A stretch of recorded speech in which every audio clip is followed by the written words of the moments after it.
Hi friends, ఈ వీడియోలో మీరు సామ్సంగ్ బ్రాండ్ తరపు నుంచి సైడ్ బై సైడ్ అనేది చూస్తున్నారు. సో ఈ సైడ్ బై సైడ్ రెఫ్రిజిరేటర్ వచ్చేసి కెపాసిటీ 653 లీటర్స్ ఉంటుందన్నమాట. ఇది సామ్సంగ్ 2024 మోడల్స్ ఉంటుంది.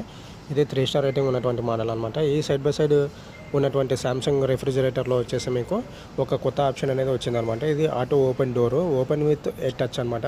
అంటే సైడ్కి మనకి ఓపెన్ చేసే దగ్గర టచ్ సెన్సార్స్ అనేవి ఉంటాయన్నమాట. జస్ట్ మనం ఫింగర్తో టచ్ చేసామనుకోండి, డోర్ అనేది కొద్దిగా టైట్నెస్ నుంచి రిలీజ్ అవుతుందన్నమాట. ఆ రిలీజ్ అయిన తర్వాత మనం కంప్లీట్గా ఓపెన్ చేసుకోవచ్చు. ఆ విధంగా వీళ్ళు రూపొందించారనమాట. ఇందులో కలర్స్ వచ్చేసి టోటల్గా 3 ఉన్నాయన్నమాట. ఒకటి పింక్ కలర్ ఉంది, వైట్ కలర్ ఉంది, తర్వాత చార్కోల్ కలర్ అనేటివి మన అవైలబుల్లో అనేవి ఉన్నాయన్నమాట. ఇందులోనూ మనకు ఫీచర్లు చూసుకున్నట్లయితే ఇది 5-in-1 కన్వర్టబుల్ టెక్నాలజీతో నడుస్తున్నది అనమాట. Normal, sessional, vacation, extra fee, home ఎలాన్ అని చెప్పేసి ఇలాగా 5 ఆప్షన్లు అనేవి మనకు లభిస్తున్నాయి అనమాట. అలాగే మాయిస్ట్ ఫ్రెష్నెస్ను కూడా ఇందులో ట్విన్ కూలింగ్ ప్లస్ అని చెప్పేసి ఉంటుంది. అంతేకాకుండా